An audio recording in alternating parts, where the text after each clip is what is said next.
Astronomie, astrophysique, cosmologie, astroparticules. Ça se passe là-haut, par Eric Simon. La galaxie du Sombrero, M104, est l'une des galaxies les plus connues des astronomes amateurs. Mais sa nature exacte et son histoire sont toujours inconnues. Des observations récentes du halo de M104 sur la composition de ces étoiles, leur métallicité, viennent de mettre en évidence un résultat complètement inattendu, révélant un passé violent. Une étude parue dans The Astrophysical Journal. C'est avec le télescope spatial Hubble que Roger Cohen du Space Telescope Science Institute et ses collaborateurs ont scruté deux zones situées dans le halo de la galaxie du Sombrero, le long de son axe mineur, à une distance de 16 et 33 kPa respectivement. Ils ont mesuré la couleur et la luminosité de nombreuses étoiles situées le long de l'axe mineur de la galaxie pour estimer le gradient de métallicité, ou la fonction de distribution de métallicité. La métallicité d'une étoile, c'est le paramètre qui quantifie sa richesse en éléments lourds, plus lourds que l'hélium, les éléments qui ont été formés par des générations antérieures d'étoiles. Les astrophysiciens ont ainsi tracé la métallicité en fonction de la distance radiale du centre de la galaxie du Sombrero, sur son axe mineur. Et Cohen et ses collaborateurs trouvent des valeurs de métallicité très élevées dans les deux zones étudiées, donc même assez loin du bulbe de la galaxie, environ 17 fois le rayon du bulbe. La métallicité moyenne, Z sur H, vaut moins 0,15.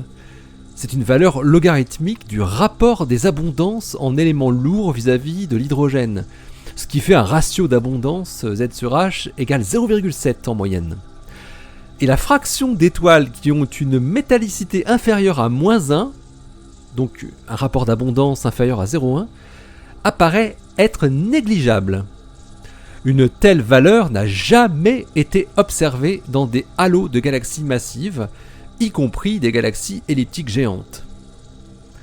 Et les chercheurs trouvent également qu'il existe un gradient radial important dans la métallicité.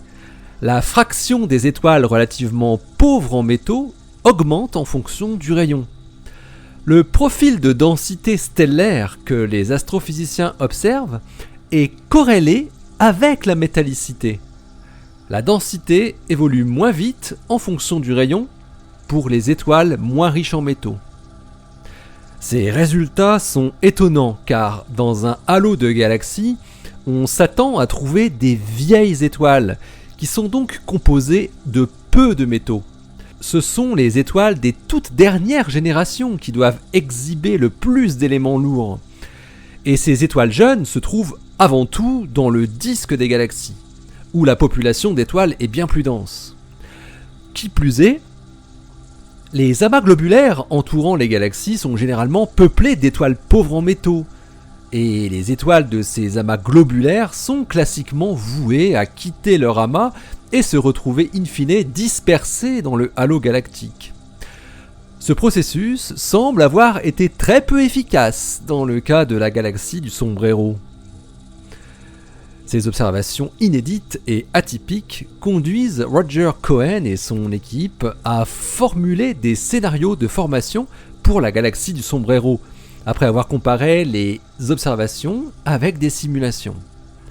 Les astrophysiciens en viennent à la conclusion que la somptueuse galaxie du Sombrero, sous son aspect pourtant lisse et calme, aurait connu des événements de fusion galactique violents il y a quelques milliards d'années. Les astrophysiciens évoquent des fusions majeures, c'est-à-dire des collisions de galaxies de même taille, à la différence des fusions dites mineures qui décrivent des absorptions de galaxies naines. Les galaxies naines, à l'instar des amas globulaires, contiennent en effet avant tout des étoiles pauvres en métaux, donc à faible métallicité.